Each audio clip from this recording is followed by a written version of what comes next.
Super excited to be with you all here today. I know this morning when I walked in the room and to see so many people here and such a beautiful stage that they've put together, it's pretty exciting.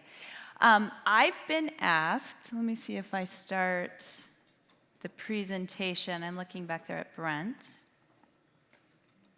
And we've got some slides that looks like they're loading right now. So I have been asked to present on building your own leadership brand.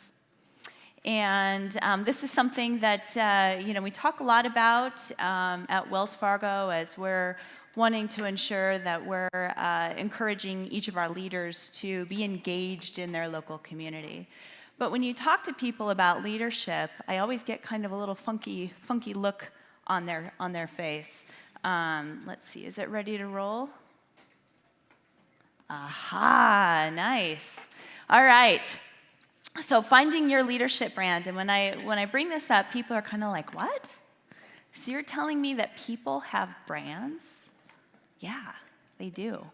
So we're going to talk a little bit about that today. I'm also going to share some things that I have learned about my own personal leadership journey and hopefully help to excavate the idea of leadership within each of you. Because I know when I look around this room and conversations that I've had already today, I truly believe that each one of us are leaders in our own way. I'm going to just do a level set as we talk about a company's brand. Anybody that's been through a branding workshop, this probably looks really familiar to you. This is a list of the top 25 most recognized global brands. And I know we see a lot up here that I think all of them looked familiar to me. Each company's brand is a representation of its quality, its service, the reliability of that company, what type of experience that company and the products provide. A brand typically also embodies the core values and mission of a company, and it helps to illustrate the company's reputation and promise, and it's both visual and perceptive.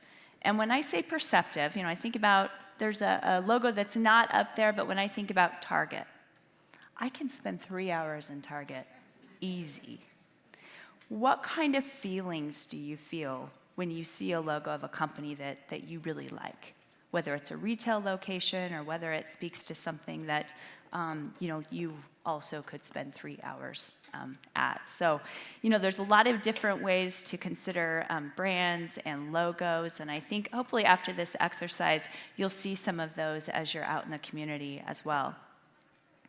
So let's bring it back to a person's brand. We've already talked about a company's brand. A person's brand is really similar. It tells people who you are, tells them what you care about, how you operate and how you treat others. Your personality and your style is conveyed through your personal brand. Your brand is essentially what attracts others to you, and it becomes your life's narrative.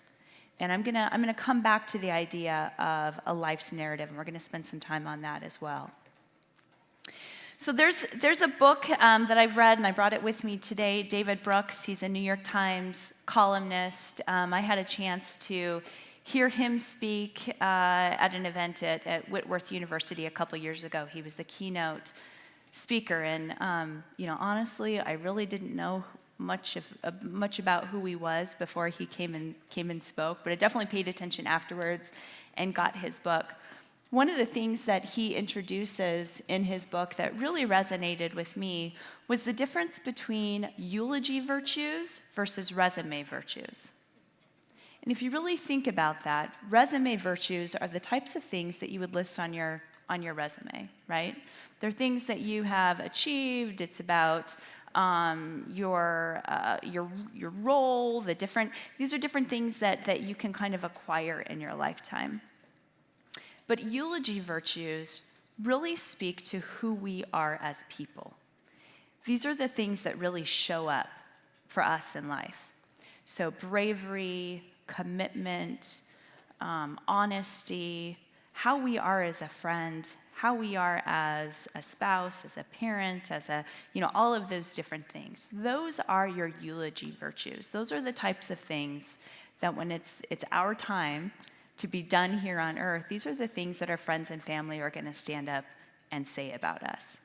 So when I think about a life's narrative, I want to make sure that we're also thinking about those virtues that make up who we are. And, I want to ask, which virtues are you most consumed by? And this goes into an energy perspective as well. Where are you really investing in yourself to show up the way that you want to in life? As we spend more time about your life's narrative and knowing that I'm speaking about building your leadership brand, posing that question to all of you in the audience and asking, am I a leader? Really think about the way that feels internally when you ask yourself that. So I'm going to start with, what is leadership? I looked up a definition on the Merriam-Webster dictionary. It's kind of a bland definition. That doesn't really speak to me about what a leader is. I did find another definition that spoke to me a little bit more. And Warren Bennis, he's an author, he said, leadership is the capacity to translate vision into reality. In a book that Bennis has written called On Becoming a Leader, he says, the most dangerous myth is that leaders are born. The myth asserts that people simply either have certain charismatic qualities or not. That's nonsense. In fact, the opposite is true. Leaders are made rather than born. Bennis also believes that everyone has the capacity for leadership. I think it's already inside of each of us.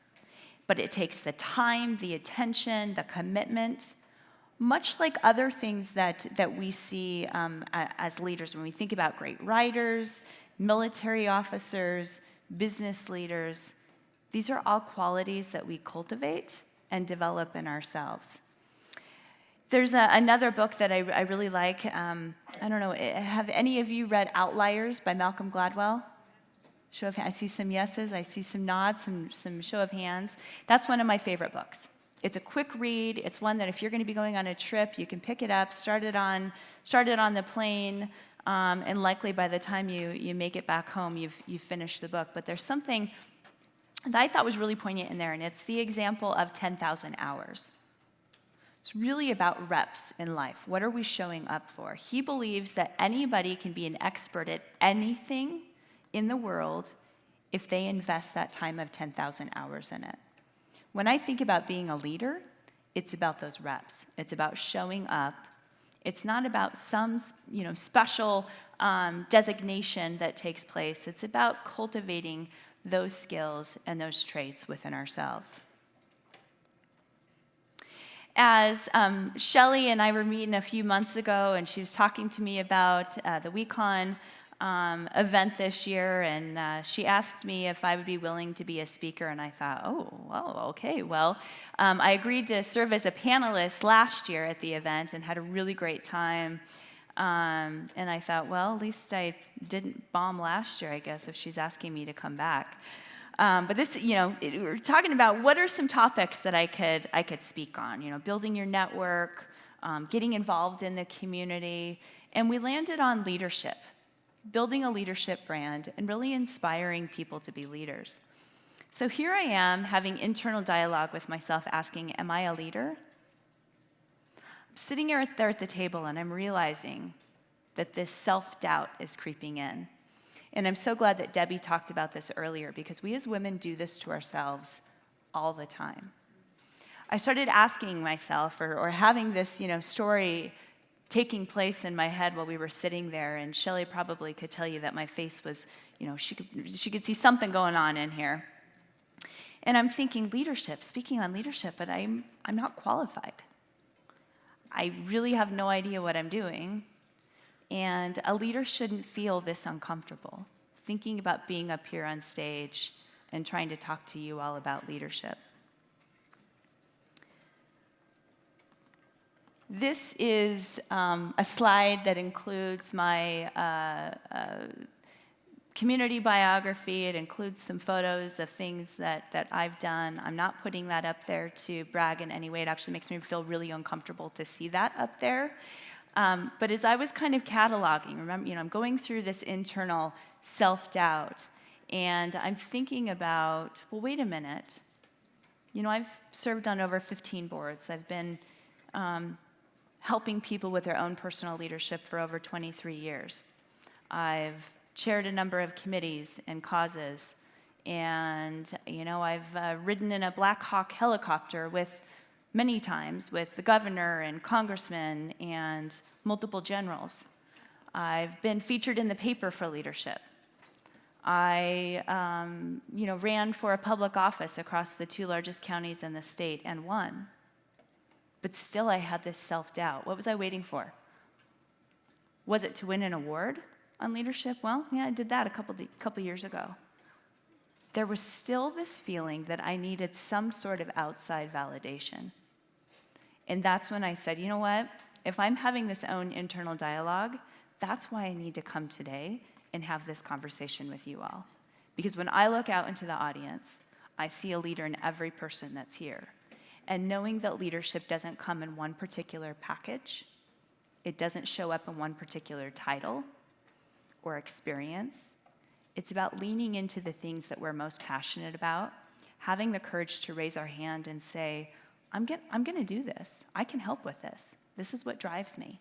That's what leadership is. Here's a quote that I really appreciated. It's not who you are that holds you back. It's who you think you're not. Pretty powerful. So then I ask, how are we choosing to live life? Which themes are the most prominent? I talked a little bit earlier about the different virtues, eulogy virtues versus resume virtues. Another thing that shows up for me a lot in life, and I try to apply this at work, at home, all of my different friendships, different relationships in life, different experiences. And it's to really ask myself, am I choosing love or am I choosing fear? I believe that in every action or reaction in life is based off of one or two places. You are either reacting in a place where you're excited. It's something that drives you. It's something that gives you adrenaline. Your brain clicks on. You want to raise your hand. You're getting excited about it. Or it's coming from a place that makes you feel like you're constricting. That's the difference between love or fear. And sometimes I'll find myself, and I know my husband's in the back of the room, so he'll probably shake his head in agreement. A lot of times I'll find myself getting really upset about something. I call those human moments. I'll get really upset about something. And when I have the presence of mind to ask myself this question, am I choosing love or fear? I slow down enough to say, wait a minute, why did I act like this? What am I afraid of? What's the worst case scenario? When you're able to go through that exercise, it really allows yourself to open up your brain, to tap into that higher ability to think and process and to choose love and to show up for yourself in your life. So thinking about that as it applies to your own leadership brand and the types of things that you raise your hand for, that's how I know when it's time for me to step forward and to be in support of something. If it's something that inside of me stirs me and that I'm excited about, I'm going to choose love. I'm going to raise my hand. Doesn't mean I'm the expert in the room, but it means that I'm the one that's willing to show up for whatever that particular cause is. So I'm going to go back. This was the company's brand slide that I had shared earlier, and it listed the 25 most recognized global brands. We're going to now humanize this and add the personas. So these are people that all have very recognizable brands. They come from different industries, different backgrounds. We see Oprah, we see Nelson Mandela, Angelina Jolie, and Jon Stewart. We know that each of these people stands for something. They have continually raised their hand in support of something, shown up for things that they're most passionate about, And if we, cross out the company section of it and we really apply this to the persona, a leader's brand is a representation of a person's quality, their service, their reliability. It culminates their experiences. Their brand, their personal brand for service, embodies their core visions and their mission. A leader's brand helps to tell their reputation or build their reputation, tells the promise that they make to others, and it's both visual, how we're showing up for people, but also perceptive. How do we make people feel? Again, those eulogy virtues. So here's a little exercise, and I know we're not going to do it today, but if you guys on your phone, if you want to just take down these 4 questions to ask yourself. And as you do a little mental inventory on your own areas that fuel your personal brand, this is something that helps you to not just decide who you are today, but that will help build that aspirational ability of what you would want your personal brand and your leadership brand to become tomorrow. So asking yourself, what gives me joy? What are the things that I get really excited about? I know when my kids were younger, I wanted to make sure that I was investing time and energy in the things that they were really excited about. That gave me joy. So I always raised my hand as room mom, and I loved it when another mom did too, because that meant we could share the work. Volunteering at PTA, volunteering for different committees that came up. I see a dear friend in the audience, Anne-Marie Henning. She and I both raised our hand, or maybe we were voluntold, that's a real thing too, to join the board of the Nampa Boys and Girls Club many years ago. That was my first board involvement. That was something that I knew gave me joy. Something that benefited the youth in our community, that benefited my kids and my kids' friends. That was a big deal to me. So just being able to listen and pick up on the things that bring you joy, lean into those. Raise your hand when those things pop up. And asking yourself, how do you show up? What are the things that you prefer to be at? How are you showing up for your friends and family? And I think having that honesty with yourself helps you to kind of build that in. And maybe today it doesn't look like the way that you want it to look like when you're thinking about your personal brand. That's okay. But going through this exercise definitely helps with that. What are your strengths? What are you really good at? Are you great at organizing? Are you great at coming up with ideas? Are you great at bringing other people to the table? Whatever those strengths might be, write them down. That will help with this process. And then those virtues. Being very intentional with knowing what are those eulogy virtues that are most important to you. What do you want your friends and your family to think about when they think about you? Putting those all together, that's what builds your brand. That's what gives you the power. So that as opportunities come up in your life, if they align with that picture, then go for it. If they don't, I've also learned, had a really great mentor that once told me, every time you say yes to something, you need to be aware of the things you say no to. Sometimes that no means, I've got a pile of laundry at home. I know I'm going to be stressed out about it if I don't go home and get that done tonight. That's okay. So every time you say yes, having that balance as well. At the end, your brand attracts others to you, and it becomes your life's narrative. And if you really think about that narrative, you can envision James Earl Jones talking about your brand and your narrative. The actions that help support that becomes your highlight reel. What does your 1 minute look like that talks about who you are, what you care about, what you show up for? So I'm going to ask everybody to really think about writing your own narrative, living by those supported actions, and creating your brand. And I'm also going to ask you to quiet that self-doubt. There is no outside validation that's needed.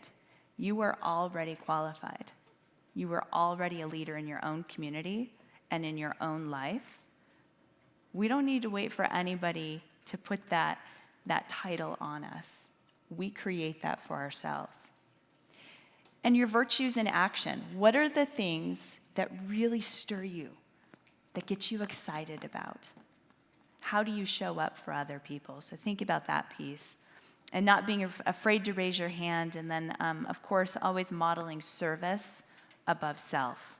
Servant leadership, I think, is one of the best examples of ways to lead. If you know that you're really wanting to build your leadership brand and be there for the causes and the people that you care most about, I would encourage you to pick up some books or Google servant leadership. There's a lot of really, really great resources out there and examples of how servant leaders lead. They lead different. They lead with inclusiveness and really encouraging other people to lead as well. And then I'm going to leave you with these two quotes. Strive not to be a success, but rather to be a value. And I hear some giggling over here, so I know I've got some Lizzo fans in the audience. But I love this. She tells us to boss up, change your life. And I think that goes hand in hand with the message and the challenge today. Choose one thing. I'm going to challenge you. Choose love over fear.